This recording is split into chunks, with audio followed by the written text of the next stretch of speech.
Sociedad civil.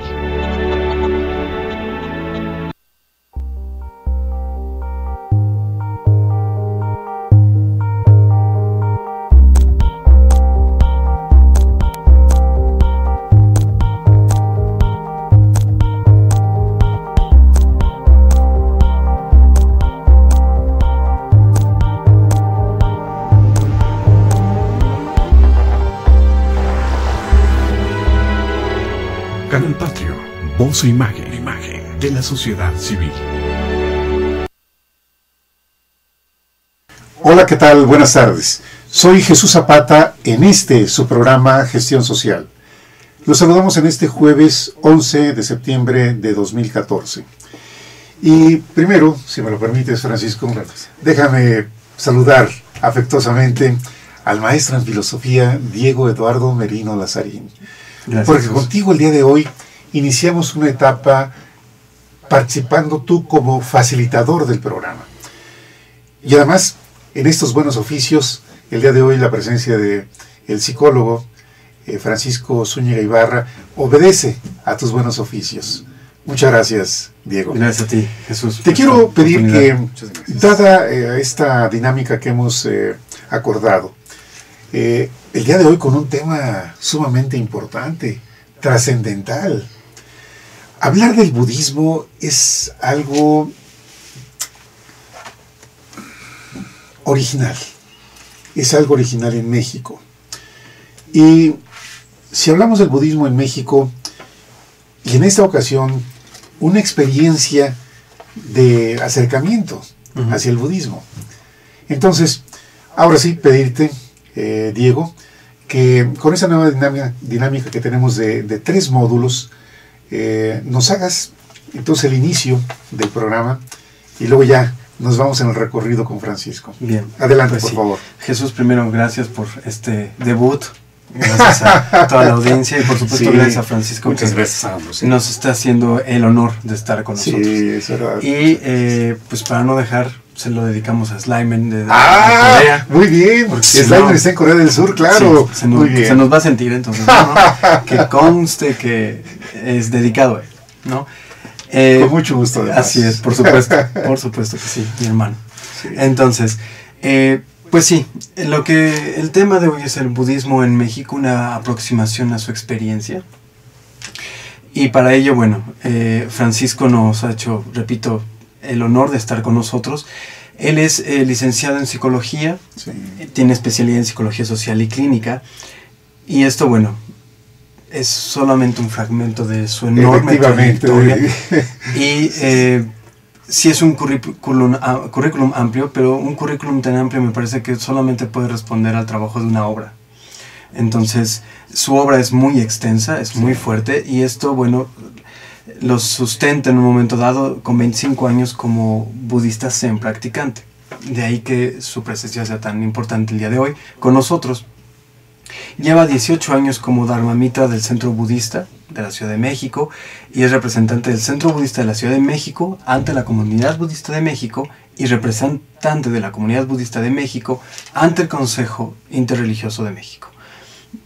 Esto es importante en ponerlo en contexto porque, pues, con semejantes elementos él nos va a hacer partícipes de cómo se da una experiencia. Es decir, México es un país con una idiosincrasia increíble, ¿no? En el que se ponen ofrendas dentro de las iglesias, una cuestión que es extraña y asimila las religiones y asimila las situaciones de una manera muy, muy particular.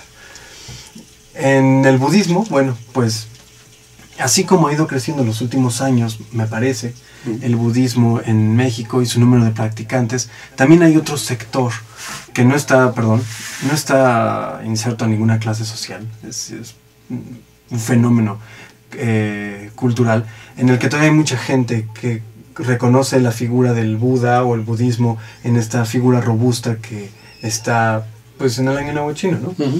Entonces es este contraste, más adeptos, más conocimiento acerca del budismo, pero también todavía como una serie de paradigmas y arquetipos, más que paradigmas, ¿no? De pronto. Sí, exacto. Que hacen que, pues, el budismo se pierda entre toda una gama de percepciones diferentes. Quisiera que fuera Francisco quien empezara como a entablar en forma y decidirá él cómo manejarlo de entrada. Bueno, saber que o entender, mejor dicho, que el budismo es susceptible a encontrarlo como budismo filosófico y budismo religioso, lo cual es difícil de pronto encontrar en ciertas religiones reveladas. Eso no quiere decir que no haya filosofía de por medio, pero es difícil encontrar tal vez algún judío ortodoxo, como platicábamos antes de que comenzara, un judío ortodoxo que practicara ciertas cuestiones propias del cristianismo, que sí sucede, por ejemplo, en judíos que practican una meditación determinada. Es decir, el budismo, dada su naturaleza, se puede, si no diferenciar, puede comulgar bien entre filosofía y religión. Y bueno, pues yo he tenido oportunidad de acercarme a la comunidad budista en México, de uno u otro modo, y siempre he recibido una buena acogida. Realmente, más bien fueron pullas a las que tuve oportunidad de ir allá en Tabasco. Es Tabasco, esquina con Jalapa. En la colonia Roma. Y bueno, sí, mi colonia, bueno, no se pueden decir marcas, pero está enfrente de una panadería famosa. No, sí se puede decir, no te preocupes. No, pero vamos a dejarlo así. Muy bien.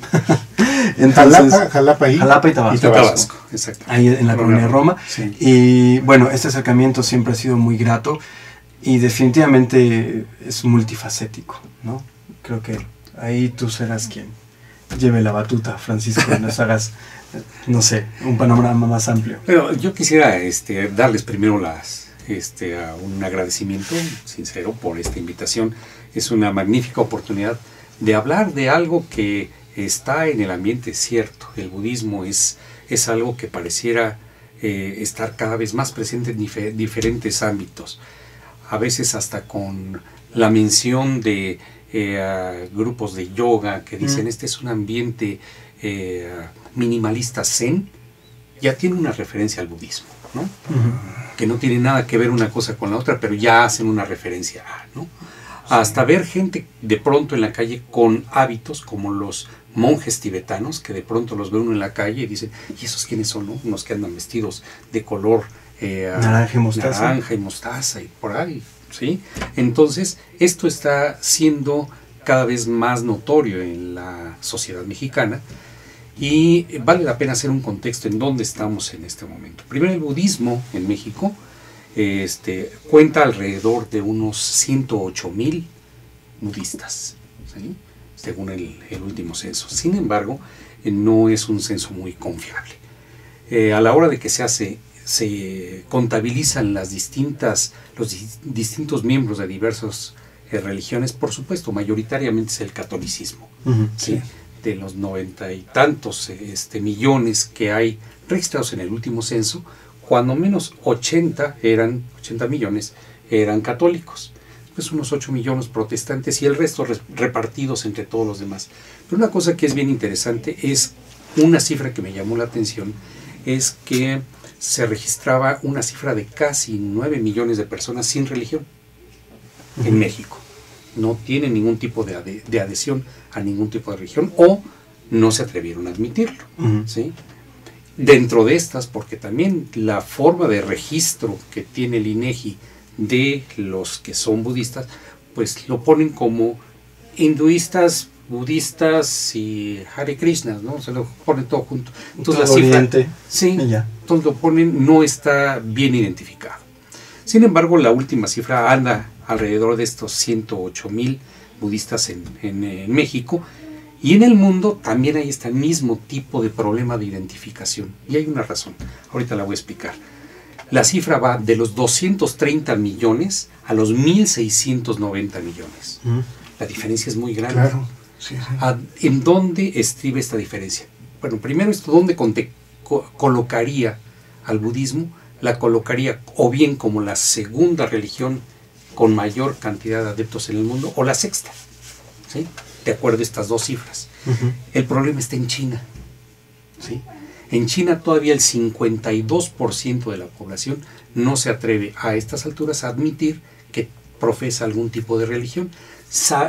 Y sabemos que en China el budismo tuvo una penetración muy, muy fuerte durante muchos siglos, hasta que vino la Revolución Cultural, y en ese momento dijeron, están prohibidas las religiones, es el opio del pueblo, y tenían que practicar la religión de manera subterfugida, muy discreta, muy discreta, ¿no? Por debajo del agua. Entonces todavía se está tratando de llegar a una cifra, diríamos, que ronde entre estos, pero aún así, entre los 1690 a los 230, es una cifra importante, claro, de gentes que practican el budismo en este momento en el mundo, de las cuales 6 millones están en Estados Unidos y 2 millones en Europa. Entonces es una religión con una gran presencia a nivel mundial. En México también tenemos esta presencia, y la tenemos en dos vertientes. Una vertiente que le llamaríamos el budismo étnico y el budismo de practicantes mexicanos. El budismo étnico son aquellos que vinieron de sus distintos países y practican en sus propios centros, en sus propios templos o iglesias, ¿no? Un budismo religioso como el de los coreanos, como el de los chinos, como el de los japoneses, que llegan y son sociedades cerradas, hablan en su propio idioma y es totalmente étnico. Aprovecho para comentarte lo siguiente, Francisco.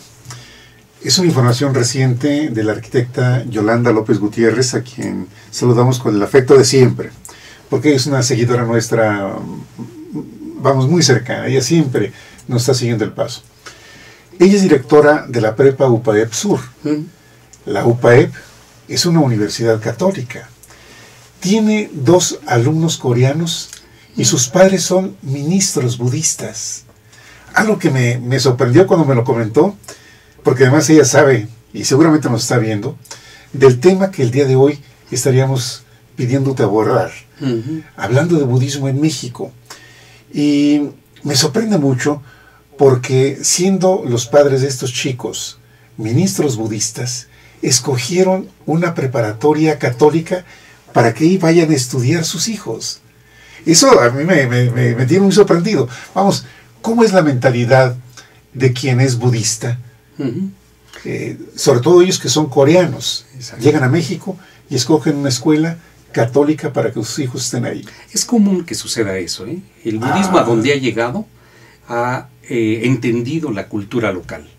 ¿Sí? Y en este caso, cuando se llega de Corea acá, o los japoneses o los chinos que llegaron aquí, pues tuvieron que entender que es un país católico. Entonces tenían que ver los usos y costumbres mexicanos para poderse comunicar. Esto, entre otras cosas, tiene que ver también con una costumbre y una tradición budista de muchos siglos, que es un enfoque de no ver a otras religiones como opuestas, sino ni siquiera la palabra tolerancia es considerada en el budismo como algo, digamos, extraño, moral, sino lo ven como algo como lo más natural. De hecho,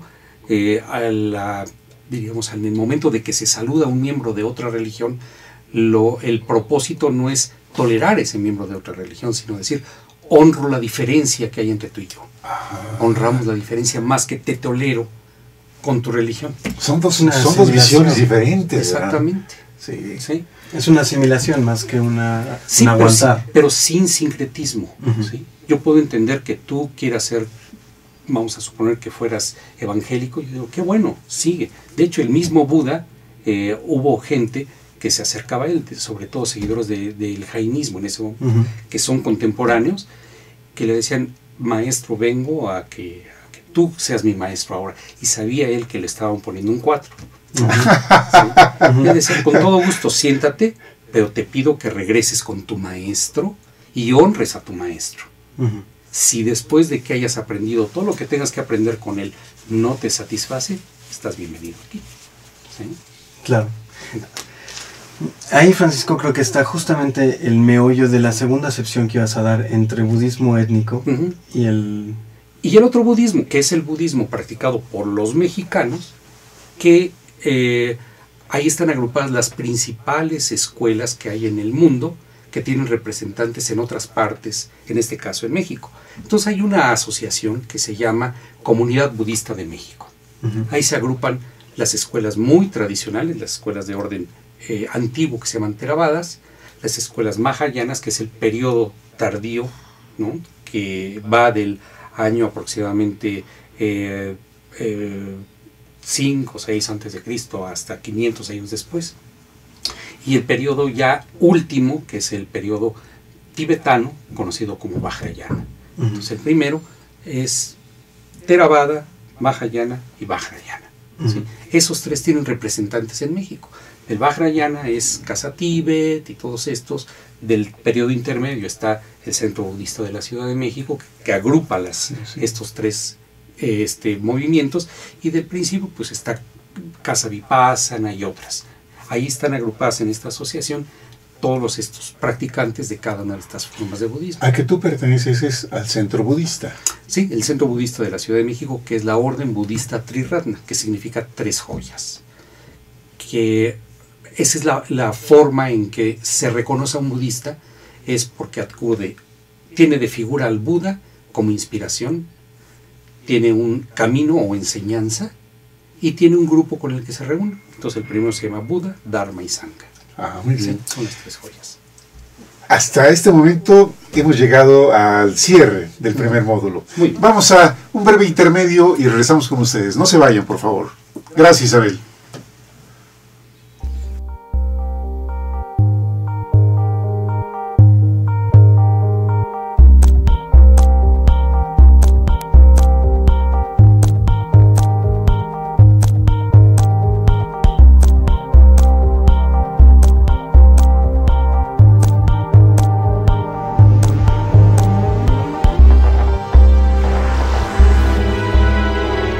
Canal Patrio, voz e imagen de la sociedad civil.